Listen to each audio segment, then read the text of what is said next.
Coucou, on est le matin, je viens de me réveiller, mais genre il y a 5 minutes.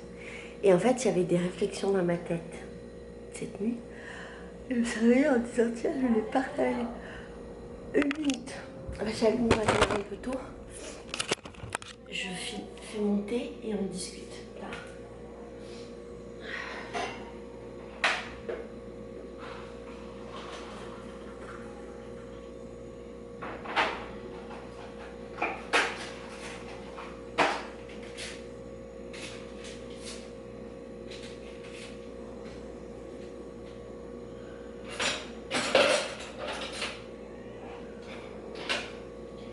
Je vais mettre du gingembre dans mon thé, je sais pas si tu me vois. En fait, je me fais beaucoup de thé que de gingembre, je suis au Brésil. De l'eau et du gingembre. Et franchement, c'est trop bien.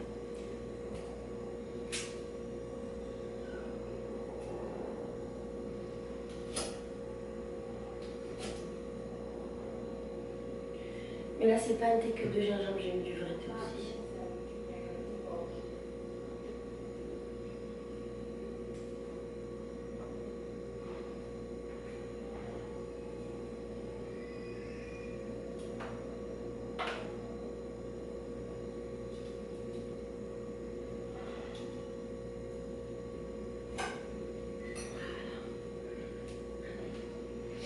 Le sucre. Et c'est parti. Alors, il s'est passé un truc hier soir. Je viens vraiment de me réveiller. Il s'est passé un truc hier très intéressant. J'ai passé 2 jours avec Leandro, qui était merveilleux. C'était 2 jours de totale complicité et machin. 2 jours géniaux.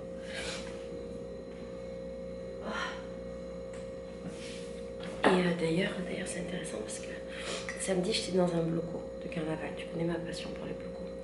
Et là, en fait, il y a eu un bloco surprise en pleine nuit. Genre, on était tous les gens qui font le carnaval toute l'année, faisaient leur vie. Donc, il était à des sambas ou des trucs comme ça. Et d'un coup, on a reçu un message vers minuit qui disait, en gros, tout le monde rendez-vous dans 1 heure à tel endroit, il y a un bloco qui va commencer. C'était un bloco surprise d'un groupe que tout le monde adore. Ici, on adore. Donc, les gens sont devenus fous et donc tous on s'est concentrés. On a fait une concentration à 1 h du mat dans cette place, on était à milliers. Et le bloco a commencé et c'était très très fou. Très très. Imagine un carnaval surprise en fait, c'est ça. J'en pouvais plus. Et ce soir-là, je vais voir Leandro. Il travaillait. Et en fait, il devait terminer pour minuit. Il devait terminer pour 11h30, finir à minuit. Finalement, il a terminé pour 2h30. Et en fait, le bloco devenait pour moi de commencer, ça faisait qu'1 heure. J'en pouvais plus. Et puis il m'a dit que finalement il se sentait pas, il avait pas envie de faire la fête, il voulait juste dormir. Donc il m'a dit c'est pas grave, je reste à la maison, gna. J'ai dû choisir entre un mec ou mon bloco. Et en temps normal, franchement, je choisis mes intérêts personnels. C'est vrai. Je choisis mes trucs à moi. Mais ça, c'est parce que j'ai envie d'être égoïste dans ce moment de ma vie. Et en fait, là, j'avais envie de... Sur le premier moment, j'ai dit ok, fais bonne nuit. Puis après, j'ai dit non, vas-y, viens, Anna, je vais rentrer, blablabla. Et en fait, quand j'ai dit oui, ça me paraissait un sacrifice de sacrifier mon bloco. Et après, en fait, quand je suis revenue sur le truc, je me suis dit, mais en fait, des blocos, j'en ai tout le temps. En vérité, c'est toutes les semaines, même si celui-là est surprise et merveilleux, qu'il est assez rare. C'est pour ça que les gens s'en foutent. C'est un bloco qui est rare, avec des musiciens que tout le monde adore et qui font rarement des blocos. Je me suis dit, non, j'ai quand même envie de passer du temps avec lui. Donc, je lui ai dit, non, c'est bon, viens, ma chérie. Et déjà, ce truc-là, pour moi, c'était une étape. Ça a l'air de rien, ça a l'air d'être une histoire de carnaval, mais c'était une étape que de me dire, je préfère être avec ce mec plutôt que faire la fête avec tous mes amis, sachant que tous mes amis étaient là, tous mes amis, et j'étais avec mes copines de danse, donc vraiment, tous mes potes. Je préfère abandonner tout le monde dans une fête géniale pour être avec un mec. Et en fait, quand j'ai pris la décision de le faire, j'étais trop contente d'être avec lui. Du coup, voilà, il m'a rejoint, on a passé 2 jours ensemble, trop bien, on a fait plein de trucs, c'était vraiment chouette. Encore une fois, on a 2 jours, 2 nuits. Et on a beaucoup discuté. Et avec Leandro, moi, je suis assez sûre de la relation. J'ai beaucoup de certitude. Et lundi, Donc lundi matin elle est partie, lundi j'ai fait ma vie, j'avais une visite, donc j'ai fait ma visite, et lundi soir il était dans mon quartier, il m'a envoyé un message pour dire Laetitia, je suis dans mon quartier, est-ce que tu es à la maison? J'allais arriver, donc il m'attend, on se voit, et puis c'était génial, on fait des bisous, c'est trop bien, donc ça me confirme. Ce mec me confirme beaucoup, mais j'ai plein de certitudes parce que c'est quelqu'un d'assez sûr, qui me fait pas douter. Et on a eu une conversation sur ça justement, dans laquelle je lui disais que ça me faisait du bien de ne pas douter, contrairement à ma relation avec Michael, où je doutais tout le temps, c'était compliqué. C'est un mec qui me fait pas douter, c'est un peu comme Lucas, qui me fait pas trop douter. Mais Lucas et moi, on n'a pas le même type de relation parce qu'on n'a pas cette relation un peu de couple. C'est hyper clair qu'on n'est pas du tout un couple, et c'est chouette. Et Léandre et moi, c'est rigolo parce que les gens nous prennent maintenant pour un couple. Et comme les gens commencent à avoir l'habitude de nous voir dans mon quartier, les gens nous appellent le couple. C'est pas genre un truc exceptionnel, c'est une manière de parler ici en fait. C'est casao, ça veut dire le couple. Et les gens pour faciliter, ils disent le couple. Ou bien quand je suis avec déjà Santa Teresa, ils disent c'est un enamorado. C'est un enamorado, ça veut dire ton copain. Ça veut dire ton copain de couple, sérieux. Et on est confronté à plein de situations comme ça. Tous les gens disent le couple, le couple. Et moi j'ai une blague que je fais tout le temps, je lui dis en fait, je le pense en fait, je le pense et je le pense pas. Je lui dis qu'en vérité pour moi on est déjà un couple, parce qu'on va absolument tout comme un couple. On se réveille le matin, on s'envoie un message la journée, on s'écrit toute la journée. On se dit ce qu'on fait, machin, on partage un quotidien.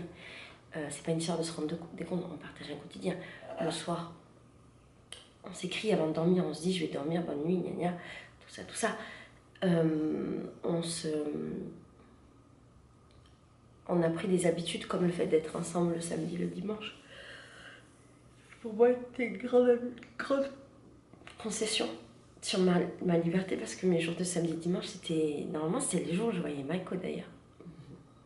Et j'ai arrêté de voir Michael. Et Michael me propose encore, ce week-end, il veut qu'on se voit. Et j'ai été avec Leandro, comme tous les week-ends en fait. Le week-end, c'est normalement le moment où tu vois les personnes que tu fréquentes parce que tu es libre. Et moi, j'ai marqué un petit peu ces jours pour Leandro. Et qu'est-ce que je voulais dire? Ouais. Et donc, j'ai cette blague où je lui dis tout le temps... non, quand on est avec des gens, je fais exprès pour le faire chier de dire aux gens... Parce que je sais pas comment le présenter, en fait. C'est compliqué. Je veux dire quoi? Je veux dire, c'est mon mec, ça n'existe pas trop ici, mon mec. Ici, tu peux dire Miofi Kenche, ça veut dire la personne avec qui je traîne, avec qui je reste. Mais nous, on a dépassé ce stade parce qu'on... C'est pas juste on se fricantouille, en fait. C'est on est ensemble. Mais en même temps, je peux pas dire mon mec. Parce que meu namorado, c'est sérieux, c'est-à-dire t'as un couple, machin. Des fois, je dis meu quasi namorado, mon quasi-mec. C'est bizarre. Donc, on est dans cette espèce d'entre-deux. Donc, pour le faire chier, souvent, quand on rencontre des gens, je dis mon amoureux, meu namorado. Né. Je dis mon mec, pas vrai? Et du coup, je suis obligée de dire oui. Et je sais que ça le fait pas chier parce qu'il sait que c'est une blague. Et c'est marrant parce que je fais ça dans certains endroits et chaque fois je marque pas ces endroits, je lui dis tu vois, maintenant dans ce quartier t'es mon mec, maintenant dans tel endroit t'es mon mec, là dans le métro, Gloria, t'es mon mec. Et voilà, c'est notre blague. Il le vit bien. Et donc tout ça pour dire que j'ai ces petites certitudes et que je joue de ça et que je rigole de ça et que moi ça me plaît de savoir que c'est mon quasi-mec. Et je suis dans cette espèce d'état où d'un côté ça me plaît, d'un côté j'ai pas envie d'être en couple. Mais ça me plaît, l'idée me plaît. Et je me suis faite à cette idée qu'on devenait un couple, qu'on était un couple. Et même en réfléchissant, je ne comprends pas la différence entre... Je ne vois pas quelle est la différence entre un couple et nous. Si ce n'est cette question d'exclusivité, mais je vais y revenir après. Et donc, voilà, il se passe un truc hier, je lui ai écrit un message. On a une autre petite, tu sais, les petites blagounettes de couple, là, les trucs, où souvent on se dit, fais attention, tu vas commencer à devenir à tomber amoureux, je peux pas te prévenir, et on se dit des trucs comme ça, ou bien, oula, faut que je fasse attention parce que je vais commencer à tomber amoureuse, faudrait pas, ouais. Et hier, j'envoie un truc un peu comme ça, et en fait, il en profite pour qu'on ait une discussion sérieuse.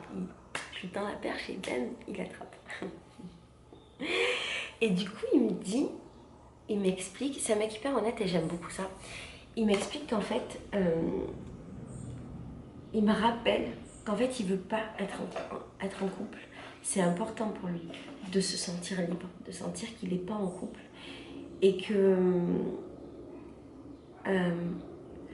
il a beaucoup de sentiments pour moi, il a beaucoup de respect, il aime la personne que je suis, les valeurs que j'ai. Donc il n'est pas amoureux.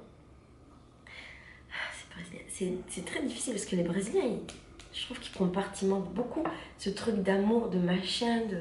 Nous, je pense que les Français, on peut plus facilement être rapidement amoureux que les Brésiliens parce qu'on n'a pas toutes ces étapes-là. Il faut du temps pour que... Bref, qu'il a beaucoup de respect, machin, qu'il en est là en fait. Et qu'en gros, pour lui, on n'est pas un couple. Parce que c'est important de pas... C'est important pour lui de ne pas extérioriser les sentiments qu'il a, de pas... Mais la traduction est mauvaise. Quand je dis... Du moins de ne pas formaliser, de ne pas mettre ces mots-là, cette case, on est un couple. Mais qu'en fait, il se rend compte que c'est difficile de contenir ses sentiments. Et qu'en même temps, il se rend compte aussi que... Il m'a expliqué que depuis qu'on était ensemble, en fait, il n'avait pas eu la volonté de fréquenter quelqu'un d'autre. Parce qu'en fait, il avait la volonté, avant de me rencontrer, d'être complètement seul. Il ne voulait pas du tout être en couple pendant des années et des années. Il a été quasiment 20 ans d'affilée en couple. Il a 37 ans. Il était quasiment 20 ans d'affilée en couple avec 2-3 personnes. Il n'avait plus du tout cette volonté d'être en couple. Il ne voulait pas. Et qu'il se rend compte qu'à l'intérieur de lui, il est, même s'il ne veut pas, je l'appelais déjà en couple avec moi. On est déjà un couple. Mais qui ne veut pas le formaliser, l'extérioriser, que ça devienne quelque chose, voilà, c'est écrit, on est un couple. Et en fait, quand il m'a envoyé ça m'a fait un truc à mon ego. Je me suis dit, ah bon, tu veux pas être en couple avec moi? Alors que je veux pas être en couple. Et que quand il me disait, je disais, ah, todo bien, très bien, c'est parfait, c'est exactement ce que je veux. Youpi, on est sur la même longueur d'onde. Mais il y a mon ego qui a dit, ah bon, tu veux pas être en couple? Et puis j'ai marronné intérieurement, genre, ah ouais. Et ça a commencé à me faire un peu de la peine, mais pas trop en fait. Parce que ce mec-là, comme j'ai ces certitudes et comme c'est quelqu'un qui est très clair et dans sa manière d'être et machin, j'ai pas peur en fait avec lui. Avec Maïko, j'avais des peurs que je t'ai exprimées. Dans les autres sans filtre, avec lui, j'ai pas de peur. Avec Lucas, j'ai aucune peur aussi. Lucas et moi, ça peut se terminer demain. Il n'y a aucun problème. Il n'y a vraiment pas de souci. Parce qu'il n'y a aucune perspective. Mais lui, j'ai un peu quand même des perspectives. J'ai un peu des expectatives. Même si je ne le dis pas, je lui dis pas trop. Parce que je ne veux pas lui faire peur. Mais oui, dans ma tête, c'est mon mec. Et ouais, mon ego a parlé. Et c'était intéressant parce qu'en fait, j'avais ce truc où je me sentais un peu en position de force. Voilà, c'est surtout ça. Je me sentais un peu en position de force avec lui. Parce qu'en fait, moi, j'avais la sensation qu'il voulait se mettre en couple avec moi. Alors que non. Et j'avais la sensation qu'il était un peu en train de tomber amoureux, alors qu'il ne me dit pas qu'il est en train de tomber amoureux. Il me dit qu'il a beaucoup de respect, des sentiments, qu'il aime beaucoup les valeurs que j'ai, mais il ne me dit pas qu'il est en train de tomber amoureux. Et mon ego a parlé aussi parce qu'on a discuté dans la même journée de son ex et qu'il m'a dit qu'il n'avait jamais autant aimé quelqu'un. Et moi je me disais, t'as jamais autant aimé quelqu'un, et moi, mais c'est ridicule, parce que nous on se fréquente depuis quelques mois, il est resté 5 ans avec elle, c'est incomparable. Mais mon ego me disait, mais pourquoi moi tu m'aimes pas autant qu'elle? C'est complètement sans sens, ça veut rien dire ce que je dis. C'est complètement ridicule, ça n'a aucun sens, c'est fou, mais c'est des trucs un peu de psychopathie de cerveau. Et le fait qu'ils me disent qu'il n'est pas amoureux, ah ouais, t'es pas amoureux de moi? Je suis une meuf exceptionnelle, pas vraiment, c'est un truc d'égo de penser ça, qui est totalement ridicule, je sais. Et du coup, ça me met ce challenge-là de ah ouais, t'es pas amoureux, tu vas tomber amoureux. Ce qui est ridicule. Ah ouais, tu veux pas te mettre en couple avec moi? Sur ma vie, tu vas tomber amoureux et tu vas me demander d'être en couple. Ça n'a aucun sens. Et ça n'a encore plus aucun sens que ce qu'il me dit là. C'est exactement ce que je veux. Parce que moi, je veux pas me sentir enfermée dans un couple. Parce que me sentir enfermée dans un couple, ça veut dire... Et je l'ai ressenti là ces derniers temps. Il y a eu des moments où j'avais envie de faire des trucs qui n'étaient pas forcément embrasser quelqu'un d'autre ou coucher avec quelqu'un d'autre. Je sais pas, je ressens pas le besoin de coucher avec quelqu'un d'autre en ce moment, si ce n'est Lucas. Parce que Lucas, je l'aime trop. Mais il y a eu des moments où je faisais des trucs en me disant ah oui mais j'ai un mec. Après je me disais mais non, j'ai pas un mec. Et tu vois ce truc là, quand je réalisais que j'avais pas un mec, ça me faisait du bien. Ouf, non, j'ai pas un mec. J'ai envie de partir en voyage, j'ai pas besoin. J'ai envie de faire n'importe quoi en fait, j'ai pas besoin d'avoir l'approbation de mon mec comme tu peux l'avoir dans un couple. Et c'est pas parce que genre c'est pas une question de ton mec a un pouvoir sur toi machin, c'est une question de respect. Si t'es en couple, il y a pour certaines choses et beaucoup de choses tu dois respecter ce que pense l'autre et certaines décisions doivent se faire en couple. D'ailleurs, dans l'ancien Sans Filtre, vous me disiez beaucoup que le mec en question, mon pote Alexandre, il se comportait pas comme quelqu'un dans un couple. Attends, c'est quoi l'idée? Il se comportait pas comme quelqu'un dans un couple parce que la fille n'était pas au courant qu'il fréquentait d'autres meufs et que ça c'était des choses qu'on devait voir en couple, je sais pas quoi. Je me souviens plus ce que je voulais vous dire. Et c'était pas vraiment juste ce que vous avez compris, mais ça doit être moi qui l'ai mal expliqué. La meuf sait qu'il fréquente d'autres meufs parce qu'il a été clair sur ça dès le début. Sauf qu'en fait, elle veut pas trop se l'avouer, elle veut pas savoir. Et chaque fois qu'ils ont une discussion sur ça, parce que effectivement, voilà, vous me disiez, mais quand tu es en couple, voilà, c'est ça. Tu peux pas être égoïste parce que tu dois prendre en considération l'autre. Et moi, j'ai pas dit dans mon Sans Filtre que tu prenais pas en considération l'autre. Et mon pote prend pas en considération l'autre. Il a été clair avec elle sur le fait qu'il était libre. Elle a été claire sur le fait qu'elle était pas libre, qu'elle avait pas envie, mais elle a accepté. Le truc, c'est que lui, il a continué de pas être libre, mais elle a accepté, mais pas vraiment. Et quand ils en parlent, ça crée un drama. Du coup, en fait, lui, il n'en parle plus.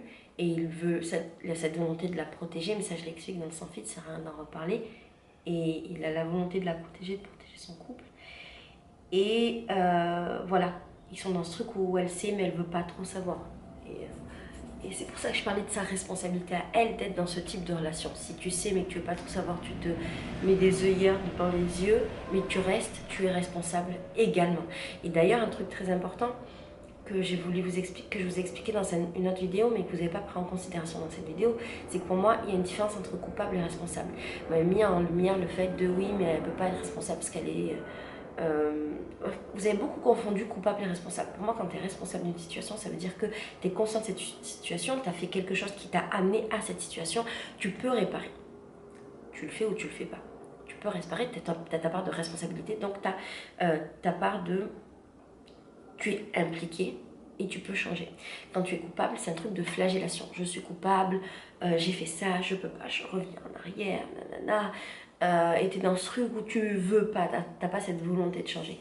Voilà, la meuf est responsable de la situation dans le sens où elle est au courant, elle sait ce qui se passe, elle a accepté, donc il y a une action de sa part, et elle pourrait changer ou pas. Deuxième action pour sortir de cette situation, elle décide de ne pas le faire, elle est responsable. Elle décide de le faire, elle est responsable, elle prend son destin en main. Pourquoi je te parle de ça ? Merde, pourquoi je passe cette couille et donc il y avait plein qui disaient oui, mais tu prends pas en considération l'autre. Si, quand tu es un couple, tu prends en considération l'autre. Et donc moi, j'ai pas envie de faire ça parce que j'ai envie d'être dans ce moment égoïste où je prends juste en considération mes envies, mes besoins. Et quand je dis envie et besoin, parce que c'est quelque chose aussi que vous n'avez pas bien compris dans cette vidéo, c'est pas une question de consommation. Par exemple, dans mon cas, j'ai pas envie de consommer la terre entière, j'ai pas envie de niquer la terre entière, d'embrasser la terre entière. J'ai juste envie d'être libre, de pouvoir m'écouter et faire ce dont j'ai envie. Et si demain je rencontre quelqu'un qui me semble assez intéressant pour que j'ai envie de partager un moment avec cette personne, que ce soit un moment physique ou un moment intellectuel ou un moment juste de bisous, mais ce moment intellectuel, ça peut être de la tromperie dans un couple, ouvrir son cœur à quelqu'un, avoir des sentiments, et juste des sentiments. Pour moi, c'est une manière aussi de tromper. Et donc, si j'ai envie de partager ça avec une personne, j'ai envie de me sentir libre de le faire et ne pas me dire je suis en couple, je peux pas. Voilà pourquoi moi j'ai pas envie d'être en couple ou j'ai envie d'être dans une relation libre, d'avoir cette liberté de. Et du coup, dans ces moments-là où je me dis mais non, je suis avec Leandro, et ben je me sentais tu vois. Alors quand il me dit on n'est pas ensemble, je marronne, c'est complètement débile. Et ça m'a fait, donc cette conversation avec lui, ça m'a fait à la fois du bien parce qu'on est sur la même longueur d'onde, on veut pas ça tous les deux.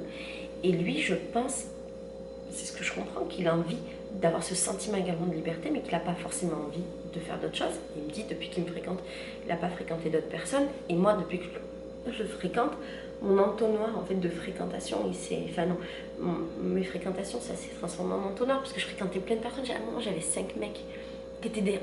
aussi ça vous comprenez mal dans les Sans Filtre, c'est pas des relations, genre c'est pas des plans cul, des machins, c'est des relations profondes que j'ai avec les personnes, parce qu'il y a des sentiments, il y a de l'implication, tu vois les gens, tu partages des choses j'allais dire de verdade.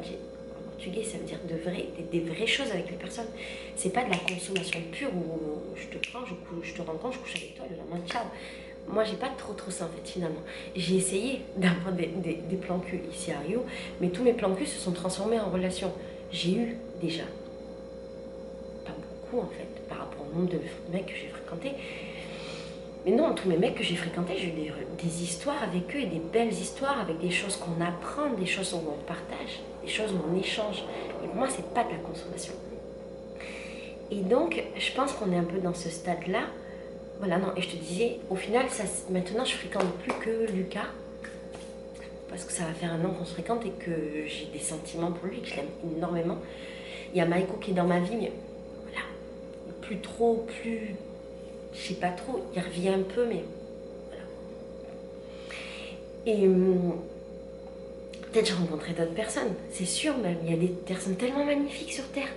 C'est ça qui est fou, il y a des personnes tellement belles que tu peux pas te dire, moi je peux pas me dire je suis qu'avec une et tout le reste du monde, non.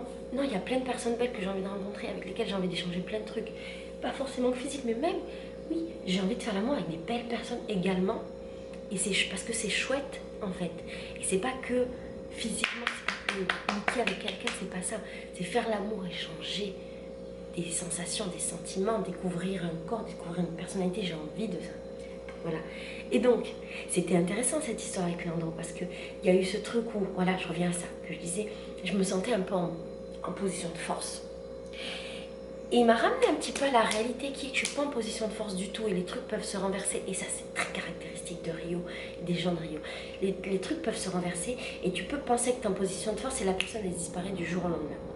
C'est des trucs comme ça qui m'ont fait mal à Rio, sauf que j'étais pas autant impliquée. Là, je suis hyper impliquée. Mais on a parlé de ça également. Et en fait, Leandro, c'est quelqu'un qui peut pas disparaître du jour au lendemain. S'il y a quelque chose, on en parlera. Et d'ailleurs, il me le dit, s'il y a des choses qui me plaisent pas, je t'en parlerai au moment où ça me plaira pas. Et ça me fait du bien. Mais voilà, ça m'a fait quelque chose à mon ego. De me dire, ah bon, tu m'aimes pas? Ah bon, tu veux pas être en couple avec moi? Et un truc dont j'ai discuté avec Sandra, qui est ma coloc brésilienne, et qu'elle m'a expliqué, c'est que au final, tout nous sépare. Et c'est une vérité. On n'était pas censé se rencontrer. Et d'ailleurs, tu sais comment on s'est rencontrés? Je crois que je t'ai expliqué. On s'est rencontrés sur une photo Instagram. C'est marrant. On s'est rencontrés sur une photo Instagram. Parce qu'il a mis un j'aime sur une de mes photos, une photo de Rocinha, de sa favela. Et en fait, quand j'ai vu, je vois rarement les personnes qui me mettent j'aime sur mes photos. J'ai du mal à voir tout le monde parce qu'il y a trop de personnes. Mettons, si j'ai 2000 likes, Instagram, il va m'en montrer 50, il va pas me montrer les 2000. Et donc je l'ai vu, c'était un hasard complet. En plus, c'était un soir où je devais sortir. Je suis pas sortie parce que je suis malade. Je regarde mon Instagram, je vois son truc, je vois sa photo et je me dis, je vais sur son profil et je me dis, Et en fait, je commence à discuter avec lui, ce que j'ai pas du tout l'habitude de faire. Je drague pas les mecs sur Instagram. Moi, je parle pas avec des mecs sur les réseaux sociaux. Ça m'intéresse absolument pas, le virtuel. Et je parle avec lui et je lui ai fait cette technique de drague péter du cul. Je dis, je crois que je te connais. Merde, ça a coupé, ça a coupé. Je sais pas. Je vais te redire, on s'est rencontrés. Je sais pas si je l'ai déjà dit. On s'est rencontrés sur Instagram. On s'est rencontrés parce que il a mis j'aime en fait dans une vidéo. Quelle heure il est? Je dois faire une visite. Il a mis j'aime dans une vidéo que j'avais fait de Rocinha. Et en fait, je devais pas sortir ce soir-là, j'étais très malade. Je devais sortir ce soir-là, mais j'étais très malade, du coup je suis pas sortie. Et j'ai expliqué, dans le passage qui a coupé, mais que peut-être qui n'a pas coupé, que je vois pas tous les gens qui mettent j'aime à mes vidéos, parce que, à mes photos Instagram, parce que des fois j'ai 2000 j'aime. Et moi je vois les 50 premiers, je vois pas les autres. Instagram me montre pas. Et il faut que je fasse une recherche, c'est compliqué, c'est chiant. Et donc je l'ai vu. Le hasard que je l'ai vu, quand j'ai vu sa photo, je me suis dit, c'est charmant tout ça. J'ai été sur son Instagram et je me suis dit, bien charmant cette histoire. Et là, j'ai fait une technique pétée du coup que je ne fais pas parce que je parle pas avec des mecs sur les réseaux sociaux, je parle pas avec des mecs par téléphone, c'est pas mon délire. D'ailleurs, tout ce qui est Tinder et tout, ça m'a jamais intéressé. Les trucs comme ça, je juge pas, tout le monde le fait, mais moi ça m'intéresse pas. Je préfère rencontrer les gens et les sentir et me connecter à leur vibration et à leur énergie plutôt que machin. Et donc, on a discuté pendant des nuits et des nuits et des jours et on a fini par se rencontrer et ça a marché. Et donc, on n'était pas censé se rencontrer dans la vie parce que je suis brésilienne, je suis française. Oh, c'est de la française. Je suis française, il est brésilien. Puis surtout, c'est un mec de favela. Je suis une meuf du centre. Les gens de favela, les gens du centre ne se rencontrent pas forcément. Et il n'y a pas énormément de relations amoureuses. Favela, pas favela en fait, ça existe, mais c'est deux mondes complètement opposés et c'est très bizarre pour nous les Français. C'est comme si on dit un mec de cité et une petite bourgeoise.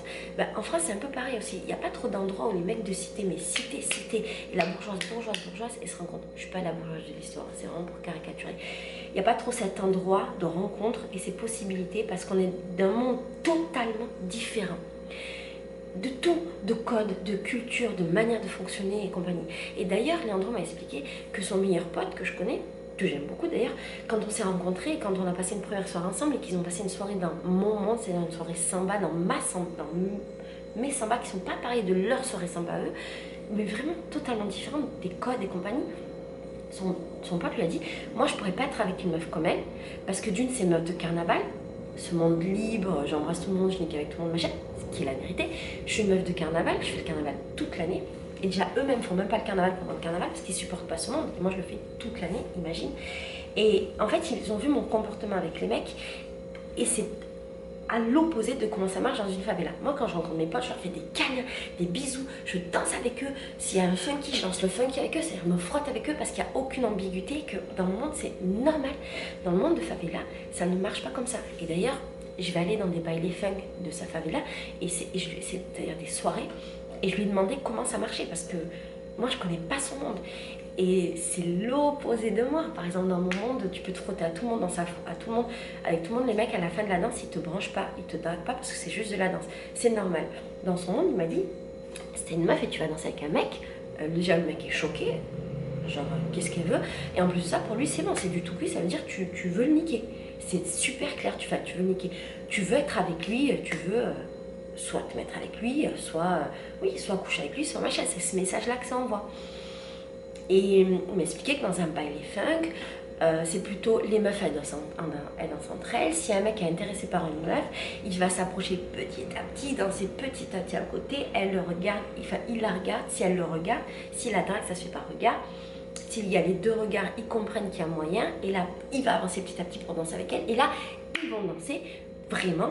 Et éventuellement, ils vont s'embrasser. Et il va se passer quelque chose éventuellement. Pas, mais il y a tout ce processus-là qu'il n'y a pas dans le monde, en fait. Et heureusement que je lui ai demandé, parce que moi, j'aurais été dans son baile funky, j'aurais dansé avec tous ses potes et tout. J'aurais peut-être pas dansé avec les mecs que je connais pas. Parce que pour moi, les favelas, c'est un peu comme les cités. Je suis meuf de cité, donc je comprends qu'il y a un peu d'école.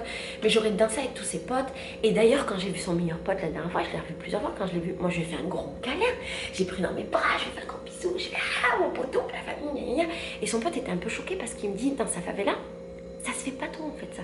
Genre, si je suis la meuf de quelqu'un d'autre, je fais pas des câlins à d'autres mecs. Dans mon monde, pour te dire mes potes, mes potos. Et quand on se dit bonjour, on se fait un smack. Mais c'est un smack d'amour, en fait, d'affection. Dans son monde à lui, tu peux même pas faire un câlin. T'imagines la différence de monde.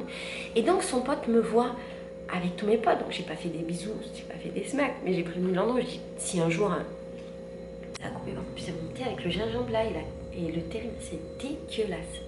Donc, je disais, j'ai pris le Landro. Je dis, si un jour, sans faire exprès, tu vois un de mes potes qui me fait smack, le prends pas mal, c'est un truc d'affection. Et du coup, voilà, son pote lui dit ça, et Leandro, il me l'a dit. Pour lui, c'est un peu compliqué, en fait, mon monde, parce que c'est un monde qu'il comprend pas. Et c'est un monde qui est genre... Mais c'est intéressant. Et donc, oui, ma collègue, ce qu'elle me dit, c'est que, de base, on n'était pas censés se rencontrer. Et en plus de ça, nos mondes nous séparent complètement. Et elle m'a expliqué que déjà, pour lui, elle pense que c'est un effort énorme que de me fréquenter. C'est un gros effort, je suis une meuf exceptionnelle. C'est un effort énorme de me fréquenter par rapport au monde qu'il fréquente. Et elle me dit que c'est pas évident pour lui aussi, peut-être, de s'afficher en tant que mec de favela. De s'afficher genre avec sa meuf française, youtubeuse, qui raconte sa vie sur internet. C'est vrai, franchement, c'est lourd à porter aussi tout ce que j'apporte moi.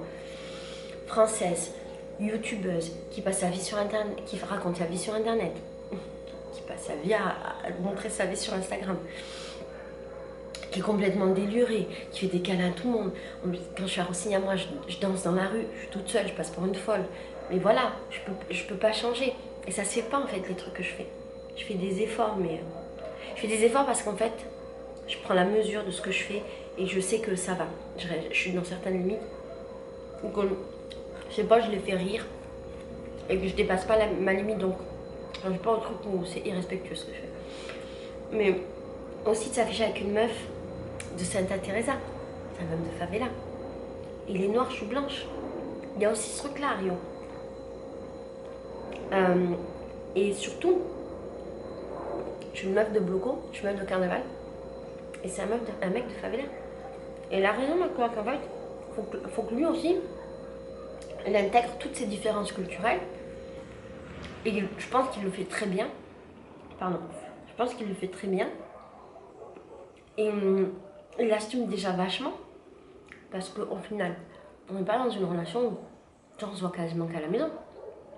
On est dans une relation où je vais dans son monde, il va dans mon monde, il va dans mes soirées, je vais dans ses soirées. On a fait une soirée funky à Rossignol dans sa favela. Et on s'affiche ensemble. On s'affiche ensemble auprès de ses meilleurs amis. C'est pas rien. Le mec, il m'a fait des milliers de bisous dans sa favela. C'est pas rien, en fait. Donc, il fait des efforts. Je pense qu'en fait, il faut un temps pour que les gens se mettent en place. Et au final, c'est bien parce que c'est pas un mec qui est plein de cinéma, de blabla, il est honnête. Je veux pas être en couple. Mais en fait, à l'intérieur de moi, je suis quand même en couple. Je me rends compte que je suis en couple avec toi. Et je lui dis, mais en fait, tu sais pas trop ce que tu veux. Et il m'a répondu que si, en fait, il sait pas trop ce qu'il veut, il est dans cette période de transition. C'est trop intéressant ces trucs, je te jure, je suis heureuse de les partager avec toi. Parce qu'on n'a pas trop de possibilités dans notre vie normale que de vivre ce genre de trucs, qui remettent plein de trucs en question, qui nous font nous remettre en question notre propre culture, nos propres acquis. Un truc de transfert de pouvoir et d'ego. Genre tu te sens un petit peu en... Voilà, tu te sens en force. Et puis finalement non. Puis il y a des moments où je vais me ressentir en force et des moments non. Ça aussi c'est bien intéressant, ça remet les trucs un peu à leur place. Et je dis pas que je me la raconte, que je me la racontais. D'une naturelle, je me la raconte pas. Mais ça me remet à ma place, genre arrête de te la raconter. Peut-être bien que c'est toi qui es plus à fond que lui dans la relation. Parce que moi je pensais que c'était plus lui qui était à fond sur moi que moi qui étais à fond sur lui. En fait, je suis pas si sûre de ça. Et c'est bien, en fait. Voilà. Et ça, c'est du chouchou. Et c'est très bon. Bon. C'était mes réflexions de la nuit que je voulais partager avec toi.